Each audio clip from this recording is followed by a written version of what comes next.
Facebook live broadcast. I'm Steve Altition, Director of Client Partnerships here at Pacific Cascade Legal. And today we have Aging Advisor Allison O'Shea to discuss why it's important to plan ahead for post-retirement and how to avoid last-minute decision-making about major life events. Allison, before we start in on this topic, can you tell us a little bit about yourself and how you got into this field? Sure. Well, it's wonderful to be here. Thank you so much for having me. So I have spent the last 18 years in senior living communities. I started as in activities, doing programming for memory care, and then made my way into being an executive director. And as my career grew, the buildings got bigger and bigger. But I was starting to feel I was missing a part of working with seniors that I fell in love with originally, which was really guiding families, helping, I experienced a lot of times in senior living families coming in crisis.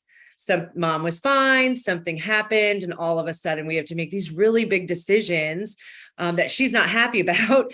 And we're doing it in an emotional way. So that's where the idea and where I started Openly Aging in January. And basically like you said, I'm an aging advisor, which helps families put a plan in place. What makes me a little different is I try to get in with the early retirement age to really, for them to take control of their aging and really help put that blueprint into place. So their adult children aren't the ones that are having to come in and, save the day, that they have an idea of what they want their future to look like. I love that. I was looking at a bunch of stuff before, and what really struck me about you, as opposed to sometimes other people who talk about this kind of stuff, is that they're all about dying, you're all about living, and yeah. I really thought that was an interesting contrast, and so I'm excited about this today. And so let's start with the why. Just why is it important for older folks to plan ahead? Even maybe, is there just retiring or before or after? Well, and I think you kind of hit the nail on the head. I've seen so many aging people in my career really go into this chapter of their life very resentful, very negative. Why, we can't stop our aging. We're all going to age. And when you've gotten to a point where, you are in your aging years, if you could look back on your life with gratitude, contentment, and, some sort of happiness. I know that's hard in those later years to, look at it that way, but that's really why I think this is important, because we can do things to make sure that we can be as content as possible during this chapter of our life. And it's like you said earlier, you were saying about, when you hit families in crisis, that's when they come to you, but that's really not the best time to start coming. Yeah. And for a long time in my career, I just thought of that as status, that's normal. And then as I've moved through, morphing Openly Aging into really figuring out where's the market of people that I really want to talk to. And there's so much information out there about family caregivers. There's a lot of information out there about, as you age, different services that are out there, but there's really not a large amount of information to really hit early retirement and say, okay, if we do this now, all those years down the road could be a lot smoother. And so that's really how where Openly Aging has really hit its mark. I like it. I like that. So kind of the obvious question, but I love those. How do we start planning? You'd say we're, like you said, we're at that kind of age where you're talking about. I mean, what do we start doing? I mean, I don't even know what questions to ask. So I do have kind of a blueprint. I call it an aging plan. And it really starts with 5 questions that you can start asking yourself when you're really starting to think about retirement. And the goal of these questions is to really hone in on that control piece, how much, so you can have as much control. So the first of those questions you should ask yourself as early as possible is you need to identify who your aging support system is going to be. Is it one of your adult children? which is most commonly, of course. But where do they live? Are they local to you? Are they out of state? Do you plan on moving to where they are as life moves along and maybe you need more support? Or that is an absolute no, you are never leaving your house? Well, does your house need to be renovated? Do you need to call in or start forming a relationship with what is called a geriatric care manager? Somebody who can act as a proxy for your long distance support group. So really just looking at your current situation and who are those people that you trust and that you want to help you make decisions as maybe decisions get harder and harder to make. That's really number one. Can that person change over time? I mean, it can change, of course, because, as we move through life, maybe we identified our adult daughter, but her life maybe took an unexpected turn. We can absolutely adjust who that aging person is. Or even if you have your adult children local, maybe you still want to have a geriatric care manager as a third party, because a geriatric care manager is just somebody who you hire to basically help you doctor's appointments. They can help coordinate care. So they can be a third party if your immediate, support system is just, you're still not sure. Right. And they're available. I mean, I hadn't heard about them. So it's like a certification. Mm-hmm. Yep. So, and also what I do as an aging advisor, because I help kind of the big picture, I'll look at families and say, okay, here's your current situation. Yeah, we probably need a geriatric care manager to come in. Well, then I can help with the vetting process, because there are a lot of geriatric care managers out there who, maybe helped their mom age. And so they went, but they don't have a ton of experience in aging, maybe just a very personal experience. Whereas others, it's more of like a career path. They've done it their whole professional lives. So it's really identifying what type of care manager is also the best for your situation. If you said your support person, you're kind of identifying your support person. It sounds what you're talking about, that's kind of on the day-to-day issues. Somebody who, of course, if there's an emergency, that's the first person you want called. Somebody you trust with talking about your finances with.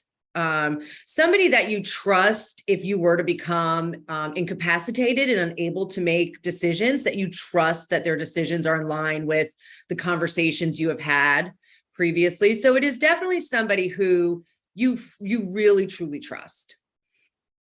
Should we kind of talk to them before we that is say one it's of the you? Questions to ask yourself, and we'll get to that one. But what is the next question?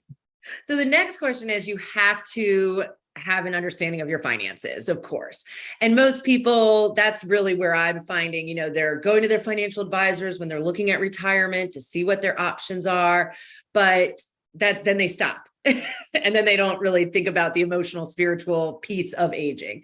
Right. And really knowing your finances is important for two reasons. And there is no right answer. And I always try to make sure people know that, because a lot of people run from that if they're in fear that their finances aren't that great. But if your finances are in a great place, that's wonderful. But even so, there's places called continuing care retirement communities. Those are those very large buy-in communities. They have wait lists of 5 to 10 years. So even if that's a goal of yours, or, you identify that as maybe a future, you got to get on those wait lists. And same thing for the opposite. If money is of concern or you're not sure, there's so many community resources out there. Volunteer Caregivers of America. I mean, I can name a whole bunch, even the local programs, but those also have pretty long wait lists. So if there is a concern of money in your future, then, maybe getting yourself on a wait list will be really important. And the worst case scenario is, or I should say best case, you may get the call that your name is pulled, but you're not ready to receive the services, or you're not ready to move in. You stay at the top of the list and you can just, continue on with what's working, but you have put an insurance policy in place for either end of it. So making that plan isn't like, oh God, that means I'm going to do it right away. No. So these questions that I'm having a lot of my clients ask, we're looking at 10 to 15 years. I hope some of these we never have to deal with, but we can't pretend the chance of it not happening are high. They're very low that you're not going to need some support. So it sounds like a great thing to ask yourself. yeah. You said have more. All right. Number three is you have to have a basic knowledge of the resources. And a lot of times people don't start looking at options until they're in a crisis or until they need something. And then it's so overwhelming. Even working in senior living for as long as I did, I would say maybe once or twice a day, we would get a phone call from a family needing services. And one of their first questions is it covered by insurance? So you need to know, and it's not. So you need to know, what does insurance cover? What does it not cover? What is the difference between a CCRC that I mentioned before or a rental? Why would you get therapy in your home? What does that even mean? So there's just so many different resources out there. So what I tell a lot of people is, if you look at your senior centers in your area or any large senior living community in your area, they all host so many different informational events. You can go, it's an hour of your time, get some free drink, get some free good food, and listen to some information, and once you get on their list, you can pick the topics that are most important to you or that you want to know about. But it is important to have a general idea of resources. Oh, I imagine, because there's just, like you said, these resources are about really a varied group of things that aren't, necessarily anything you've ever come in contact with before, or at least not very much. And what part of the aging plan that I help people navigate is, okay, if you want to stay home, that's great. But here are the areas that you need to look at that may potentially come up as needs while you stay home. Do you need to renovate? How are you cooking? Do you need food delivered? If you were to need care, do you want them in your home? What kind? Do you want to pay a company or do you want to hire somebody privately? So there's so many different options within each option that really having an understanding of, if I make this choice, here are the other choices that may come down the road. If I make this choice, here are the choices that are associated with that. So it just gives you just a wider range of understanding. The thing that kind of strikes me here is, again, that you are making yourself smarter. Yes. And there's got to be an empowering effect just about doing that. So after starting this and really diving into this, the idea of ageism has really come up, throughout my blogging and throughout, what I'm trying to do to get information out. And ageism occurs because we become dependent, we become quote unquote weak, we become unable to manage ourselves, and therefore we're looked at as lower. I mean, that's kind of the definition of ageism. We're not seen as productive. Well, what if we put this plan in place and then it gave our loved ones these blueprint or this idea? So even if we become incapacitated, we have something that we have said, if this happens, I want this. The amount of control you keep, but also what a blessing to give your loved ones who you've chosen to be the ones to help you in this aging journey, where they don't have to question, they don't have to, they know kind of your goals. You've talked about your goals. It just really allows for such peace of mind. And it goes back to being able to enjoy this chapter of your life. And like I said, you're not relying on other people because you haven't kind of got yourself prepared, and any sort of ism falls into that trap if you're allowing that to happen. Mm-hmm. Yep. So ageism is partly our fault because we're avoiding even talking about it. And as generations come, the current generation in their 80s and 90s, I think they're still considered what they call the silent generation. We don't really talk. We don't, we just kind of go about. Well, the early retirement group right now has also been a little traumatized by their parents not making or not telling them some of their wishes. So they've had to come in and save their parents while dealing with anger, resentment, and attitudes probably the whole way through. Or, I've had a lot of clients, adult children, who will say, well, my mom made me promise that I wouldn't put her in a community.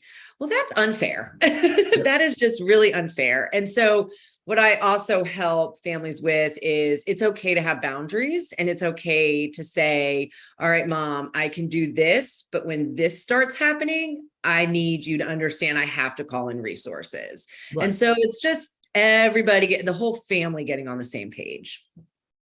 I love that.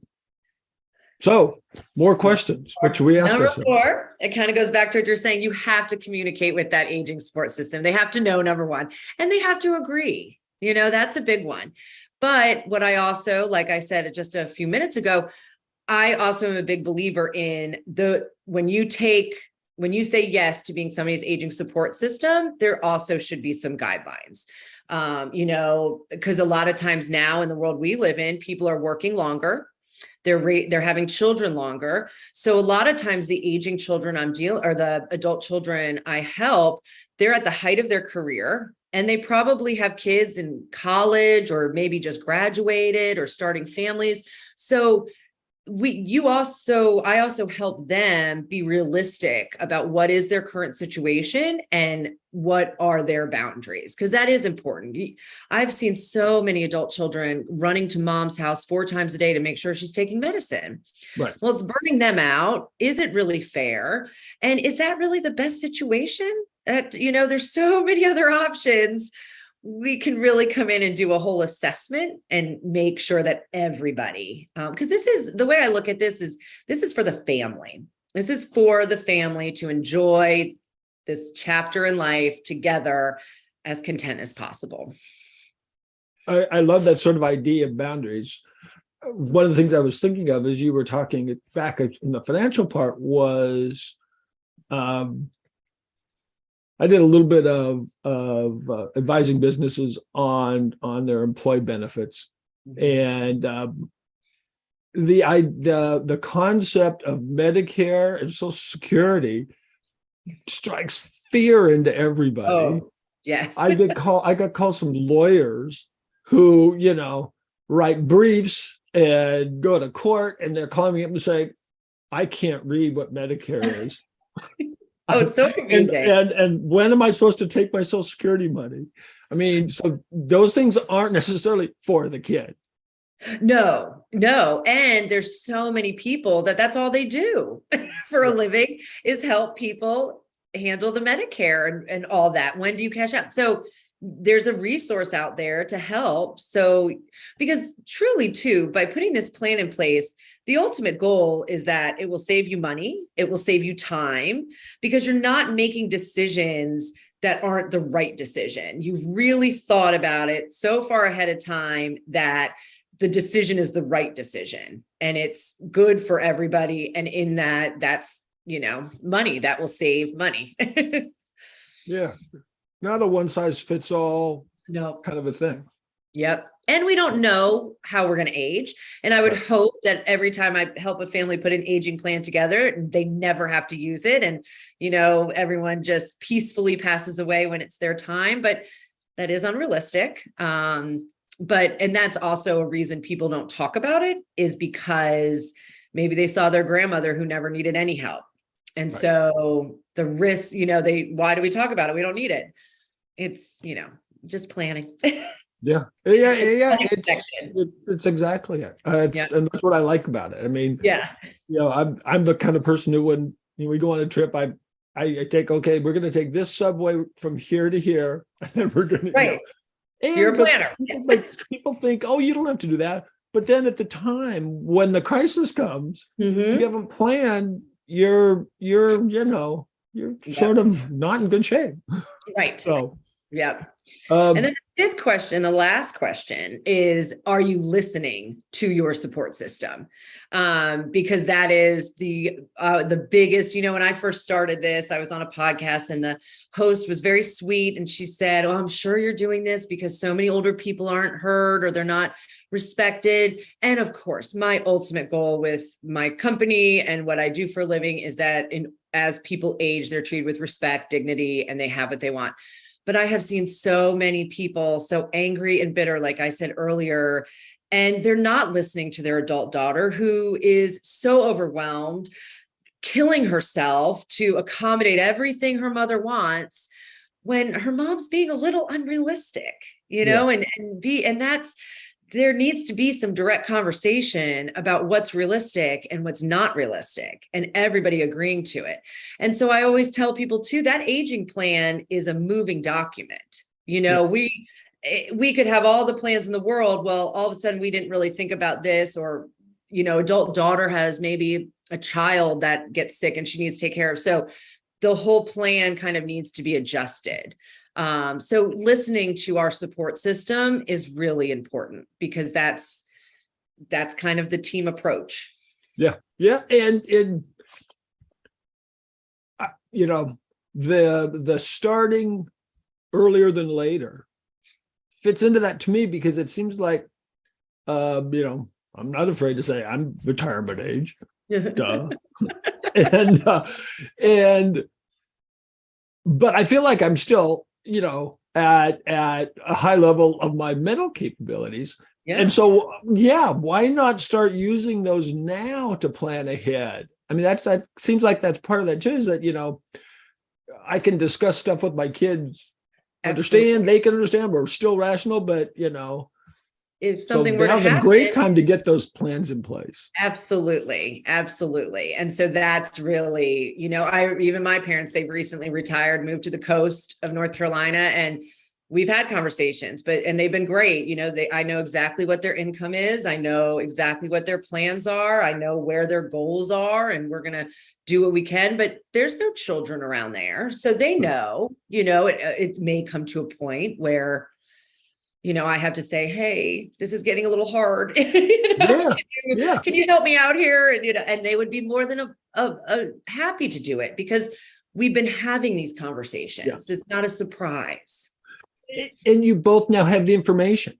which that's the other, I think, huge thing, which kind of led to a question. But I hope I don't interfere with your next question is, No, I'm done. Those were my 5. oh, So good. What do you do with all this information? How, who's supposed to know? How do they, uh, how do they keep that information? I mean, because some of that stuff you can forget if you don't, save. So yeah. So I would hope one day this aging plan would be, could be considered part of legal documents. We'll get there one day. But for now, I do a lot of family Zooms. So once we do the aging plan with the parents, then we'll do a family meeting and we really break it down and discuss it. And then, a good old fashioned notebook or a good old fashioned document, but people aren't going to necessarily reference a document. They're going to reference a conversation. And so me facilitating a family conversation on goals and desires. And then of course, for a lot of my clients, I'm kind of there for any questions that come up, or maybe there's starting to be concerns with the aging plan.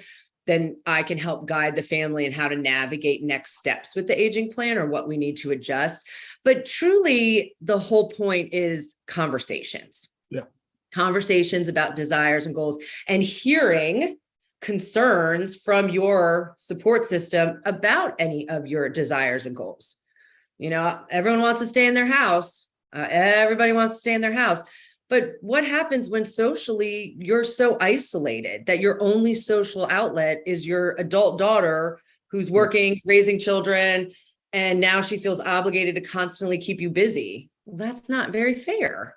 So maybe staying in the home at that point isn't in the best interest of the aging person because they're not getting part of what makes us human, the social component. Yeah. Yeah. I love, Doesn't mean it's senior living. It could be a condo. Oh, It could yeah. be, there's so many Yeah. people think like, oh, she's going to shove us into senior living. That is not, there's so many options. Yeah. The amount of older people I know and their living situations is just all over the board. Absolutely. Absolutely. Yeah. Mhm. I love it when you talked about, your financial, and then, maybe hopefully having a legal document. I read something of yours, and you were talking about the aging triangle. Mhm. And I just love that one. It's like, it's the way you can work, and the financial and the legal advisors all can work together. I love that aging triangle concept. Yeah, if you go on my LinkedIn, you can see it, which is Allison O'Shea, or Openly Aging. But that was really the best. I created that, and it was the best illustration I could think of to really get people to understand what I'm trying to do. We have the legal point with the wills, we have the financial, but there's a whole lot of other planning for aging that those two components, they reach out to me. I have a lot of relationships with financial planners. I have a lot of relationships with legal advisors, because they're kind of relying on me to say, okay, well, my client wants this financially, or this is what their finances are. This is what they want. What else should I be thinking of?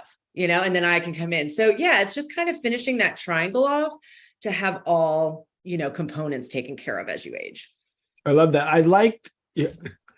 People sometimes think it's a pejorative, but I don't. I think of someone like you as the quintessential jack of all trades. Yeah.